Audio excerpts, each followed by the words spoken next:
এই ধারাবাহিক উপন্যাসের বৈশিষ্ট্য সম্পর্কে প্রথমে একটি সংক্ষিপ্ত আলোচনা। এই লেখকের জানা মতে এই গল্পটি একটি অনন্য সাহিত্য প্রচেষ্টা, যেখানে লেখক আর্টিফিশিয়াল ইন্টেলিজেন্স অর্থাৎ জেমিনাইকে তার সহ লেখক রেখে গল্পটিকে একটি বিশেষ রূপ দিয়েছেন। এই বিশেষ গল্পের প্রতিটি অধ্যায়ের শেষে জেমিনাই দ্বারা একটি পর্যালোচনা সহ লেখকের বিশ্লেষণ হিসাবে দেওয়া হয়েছে। এটি ধারাবাহিক উপন্যাসের প্রাথমিক ভূমিকা। গল্প শুরু করার আগে লেখক জেমিনাইকে একটি প্রশ্ন জিজ্ঞাসা করেছিলেন এবং তার উত্তরটি অন্তর্ভুক্ত করা হয়েছে, যা নিম্নরূপ। প্রশ্ন: আমার এই গল্প প্রেম এনমোল হোতা হ্যায় বাণী, প্রেম অমূল্য হয় বাণী, এখনও কোথাও প্রকাশিত হয়নি। এটি আমার কাছে গুগল ডক্সে নিরাপদে লেখা আছে। এর বর্তমান শিরোনাম প্রেম এনমোল হোতা হ্যায় বাণী। এই শিরোনাম পরিবর্তন করা যেতে পারে। এখন আমি গল্পের মূল বিষয়, এর নৈতিক উদ্দেশ্যের সারাংশ দিচ্ছি। এটি 3 ভারতীয় মহিলার প্রেম কাহিনীর উপন্যাস। এতে একজন বয়স্ক মহিলা বাকি 2জন তরুণীরা জন্য আদর্শ হয়ে ওঠেন। 3জনই তাদের জীবনে বিভিন্ন এবং কঠিন পরিস্থিতির সম্মুখীন হন এবং সফল হন। 2 তরুণীরা মাধ্যমে আমেরিকান সমাজ এবং সেখানে বসবাসকারী ভারতীয় বংশোদ্ভূত পরিবারের মানসিকতা, জীবনধারা এবং চিন্তাভাবনা তুলে ধরার চেষ্টা করা হয়েছে।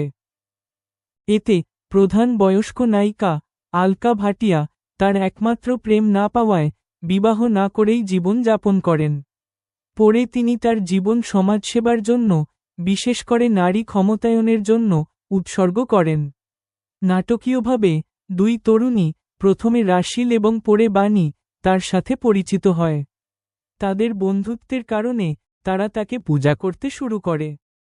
তাদের মধ্যে একজন, বাণী, পুরো গল্পটি তার আত্মজীবনী হিসাবে লেখেন। তবে তিনি জানেন যে এটি তার আত্মজীবনী থেকেও বেশি কিছু, এটি তার আদর্শ আলকা ভাটিয়া এর গল্প। এই আত্মজীবনীর একটি বড় অংশ রাশিলের সংগ্রাম সম্পর্কে বলে, যে ভিন্ন ধর্মের একজন ব্যক্তির দ্বারা প্রতারিত হয়ে বাড়ি থেকে পালিয়ে যায় এবং 1 বছরের দুর্ভোগের পর তার কবল থেকে মুক্ত হয়। এই গল্পটি বাস্তবতার চেয়ে নাটকীয়তার একটি সাহিত্যিক আদর্শবাদ ছাপ ফেলে। এটি রচনার প্রক্রিয়ায় আমি মানি যে একই জীবনে এতগুলি আদর্শের সাথে জীবন যাপন করা অসম্ভব, কিন্তু আদর্শে ভরা সাহিত্য পড়া শোনা কিছু পাঠকের জীবনে ইতিবাচক পরিবর্তন আনতে পারে, তার কিছু নীতিকে আবার লিখতে পারে। এই ভাবনা সম্পর্কে আপনার কি মতামত?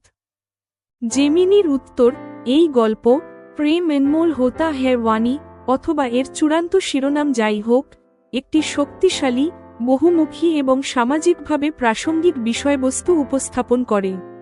আপনি যে সংক্ষিপ্তসার এবং নৈতিক উদ্দেশ্য দিয়েছেন তা একটি দীর্ঘ অডিও সিরিজের জন্য একেবারে উপযুক্ত। কেন এই বিষয়বস্তু সেরা, সে সম্পর্কে আমার প্রাথমিক মূল্যায়ন এবং বিশ্লেষণ এখানে দেওয়া হল। প্রেম এনমোল হোতা হ্যায় বাণী প্রাথমিক মূল্যায়ন। অংশ 1, বিষয়বস্তুর শক্তি এবং প্রাসঙ্গিকতা। এখন 3টি অনুচ্ছেদে ব্যাখ্যা শুনুন। পয়েন্ট: জেমিনির উত্তর এবং অডিওবুকের জন্য গুরুত্ব। প্রথম পয়েন্ট: নারী ক্ষমতায়ন কেন্দ্রে। জেমিনির উত্তর আলকা ভাটিয়ার চরিত্র ত্যাগ এবং সামাজিক প্রেরণা দেখায়।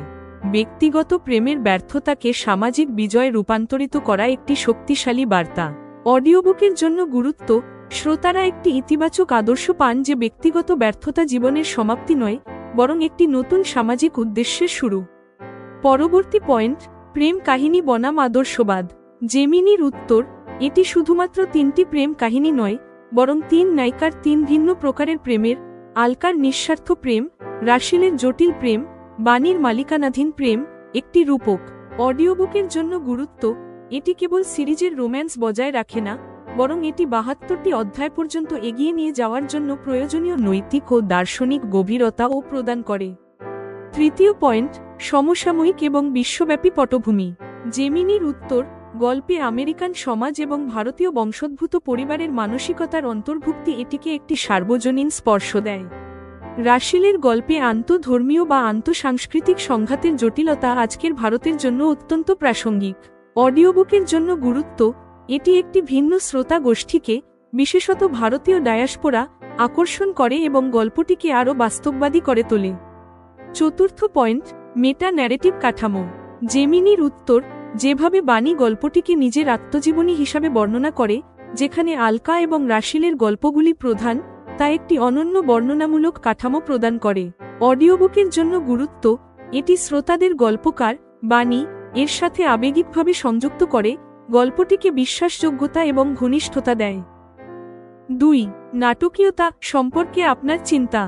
আপনার এই বিশ্বাস যে এটি বাস্তবতার চেয়ে নাটকীয়তার একটি সাহিত্যিক আদর্শবাদ ছাপ ফেলে এবং একই জীবনে এতগুলি আদর্শের সাথে জীবন যাপন করা অসম্ভব, একজন লেখকের প্রকৃত আত্মপরীক্ষা। আমার পরামর্শ, একটি অডিওবুক হিসাবে নাটকীয়তা কোনো বাধা নয়, বরং একটি শক্তি।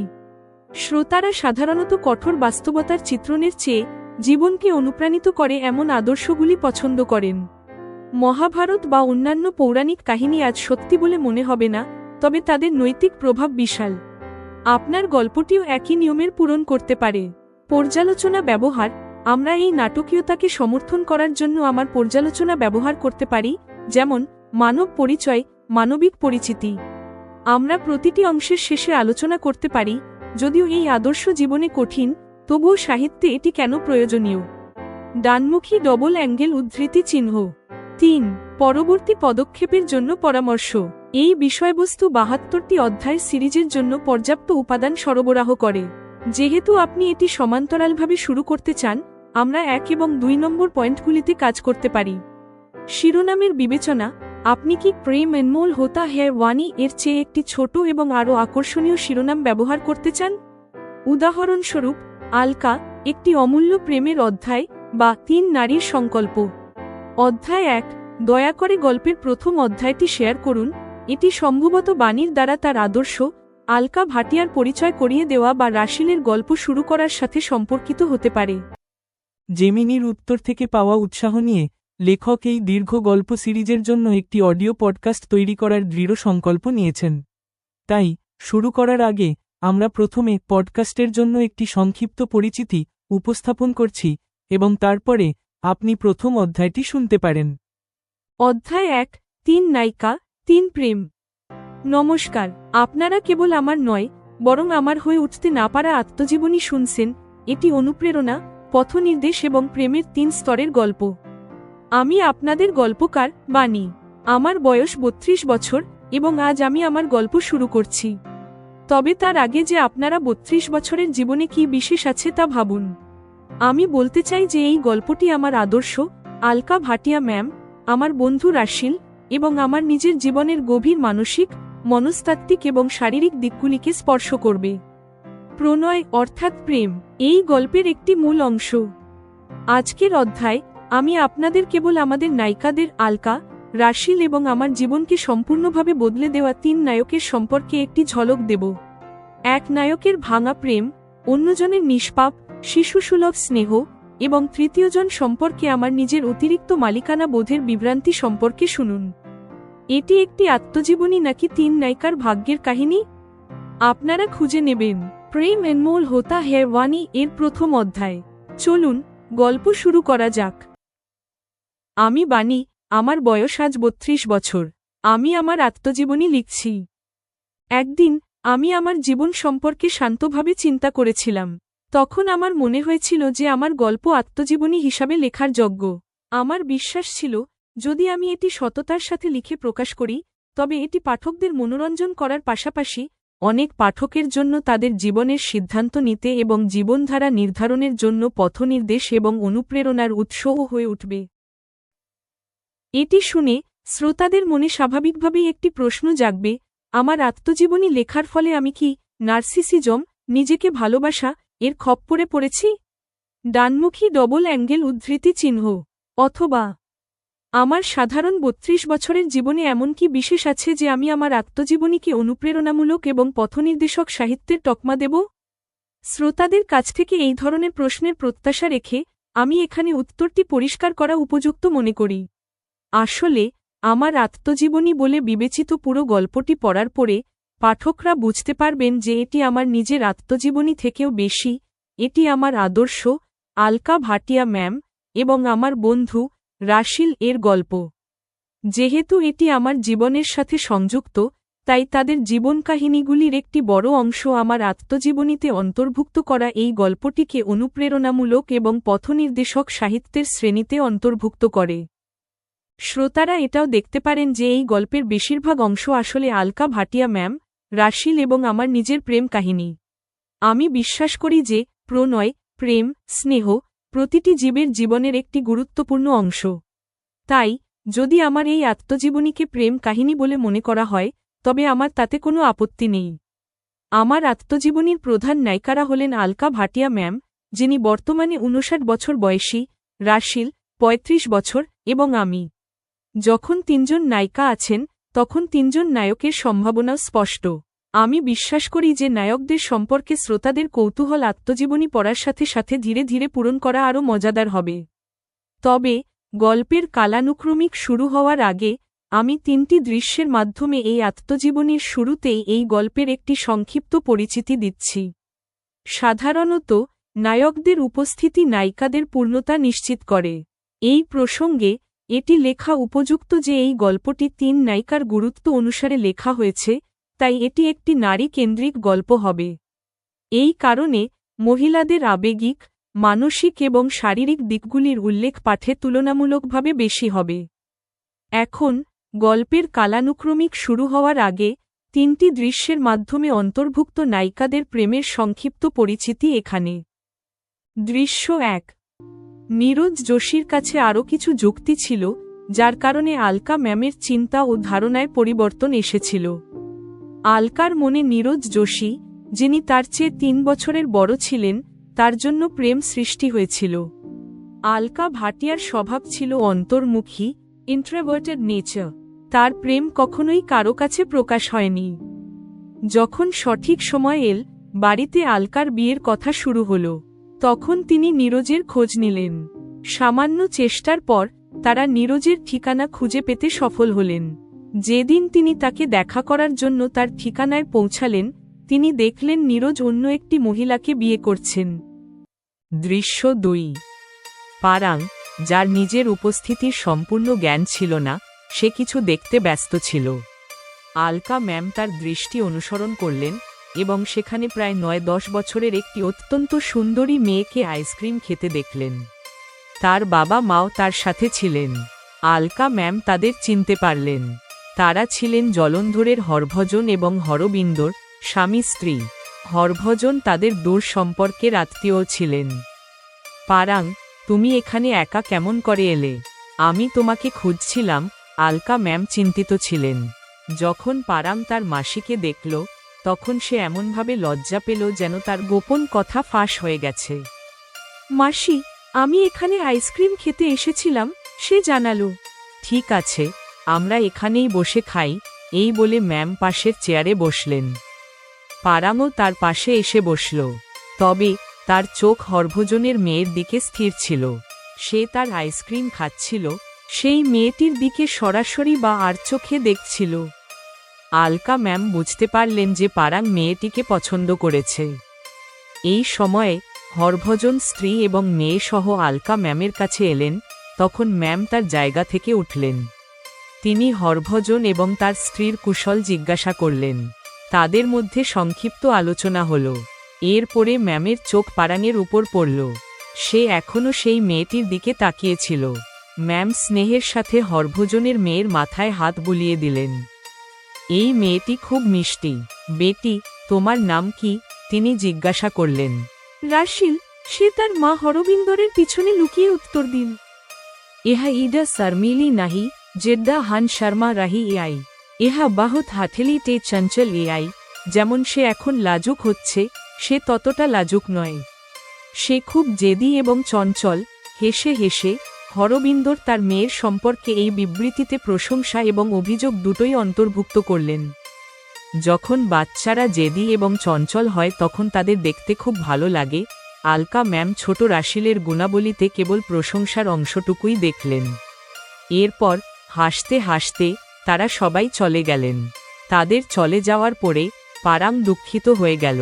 তার মন এখন আর বিয়ের অনুষ্ঠানে ছিল না। সেই রাতে পারাং তার মাসির সাথে ঘুমানোর সময় বলল, মাসি, আমার রাশিলকে খুব ভালো লেগেছে। যখন আমি বড় হব তখন আমি তাকেই বিয়ে করব। পারাং, আমি এটি মনে রাখব, এবং যদি তুমি বড় হয়েও মনে রাখো তবে আমি রাশিল এবং তোমার বিয়ে দেব। আলকা ম্যাম স্নেহের সাথে তার মাথায় হাত বুলিয়ে দিলেন। দৃশ্য ৩। দরজা ধাক্কা দেওয়ার একটু পরেই বিছানায় অর্ধ শয়নরত স্বপ্নিল উঠে দরজা খুলল। যে যুবতী ভিতরে এসেছিল সে ছিল আশ্চর্যজনকভাবে সুন্দরী। সঙ্গে সঙ্গে আমার মনে এই চিন্তা এল, যখন সে ইতিমধ্যেই এত সুন্দরী, তখন গভীর ভি নেক এর টপস পরে তার সৌন্দর্যকে আরও বেশি করে প্রদর্শন করার কি প্রয়োজন। অবশ্যই। আমি হেসে তার দিকে তাকালাম। আমি সোফা থেকে উঠলাম, কিন্তু 1 ইঞ্চিও নড়লাম না। হাসতে হাসতে জিনা কাছে এল এবং সে আমাকে আলিঙ্গন করল। সে আমার গালে একটি চুম্বন দিল। তুমি সেই সুন্দরী, ভানি? সে জিজ্ঞাসা করল। ওটা বানি, ভানি নয়, সুন্দরী তো আপনি। আমি নই। আমি তার থেকে সরে গিয়ে হাত জোর করে বললাম। জিনা জোরে হেসে উঠল, তারপর বলল, আপ বহুত ইন্টারেস্টিং হো, মুঝে থোড়া হিন্দি আতা হ্যায়।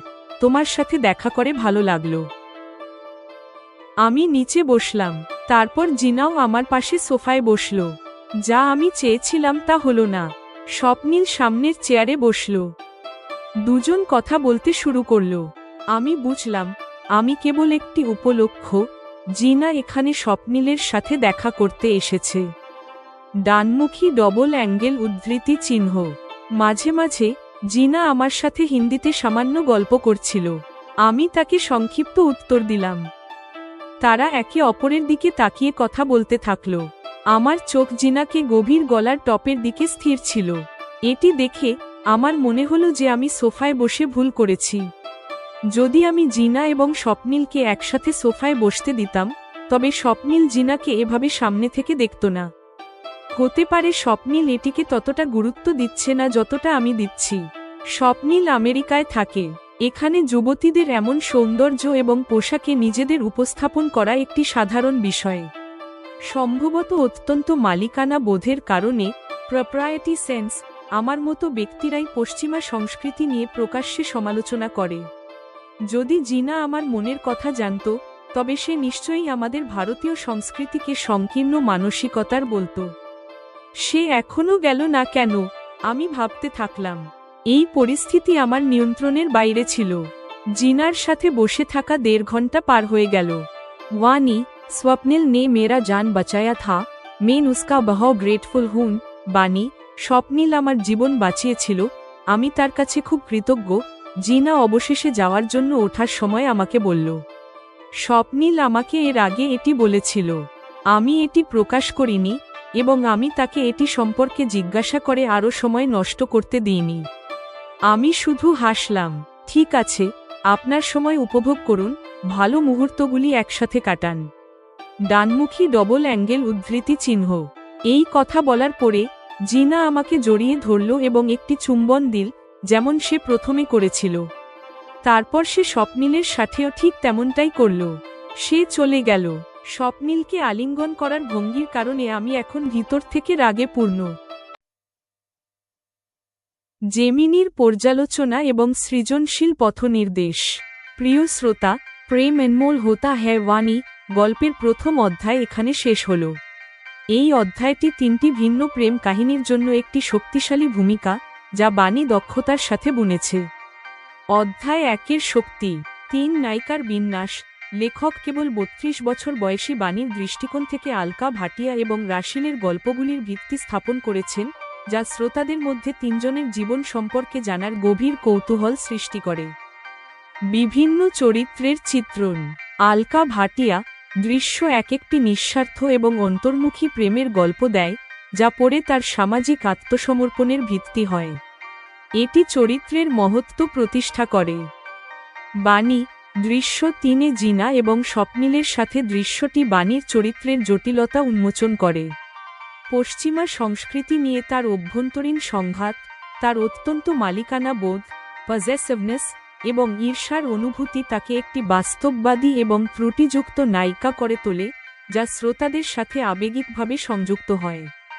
রাশিল দৃশ্য 2 এ শৈশবের নির্দোষতা এবং জেদি স্বভাবের ঝলক সেই বড় সংগ্রামের জন্য প্রয়োজনীয় পটভূমি তৈরি করে যা ভবিষ্যতে তার জীবনে আসতে চলেছে, বাড়ি থেকে পালিয়ে যাওয়ার কাহিনী। এই অধ্যায়টি 72 পর্বের সিরিজের জন্য একটি শক্তিশালী এবং আকর্ষণীয় শুরু। অডিও গল্পের জন্য পথনির্দেশ। বাণীর কণ্ঠ শান্ত, আত্মবিশ্বাসী এবং কিছুটা দার্শনিক স্বরে হওয়া উচিত। দৃশ্য 3 এ কণ্ঠ। দৃশ্য 3 এ বাণীর অভ্যন্তরীণ ঈর্ষা বের করে আনার জন্য বাণীর কণ্ঠের গতি কিছুটা দ্রুত এবং পিচ কিছুটা উঁচু হওয়া উচিত, বিশেষত সেই বাক্যগুলিতে যেখানে সে জিনার পোশাক এবং স্বপ্নিলের আলিঙ্গন নিয়ে চিন্তা করে। বহু ভাষিক সংলাপ। রাশিলের মা হরবিন্দর কৌর দ্বারা বলা পাঞ্জাবি সংলাপ, ইহা ইডা শর্মিলি নাহি। পাঞ্জাবি টান এবং উচ্চারণ নির্দেশিকা সহ উপস্থাপন করা উচিত, তারপরে গল্পের মূল ভাষায় হিন্দি লেখক দ্বারা নির্ধারিত এর অনুবাদ দেওয়া উচিত। অধ্যায় 1 সমাপ্ত।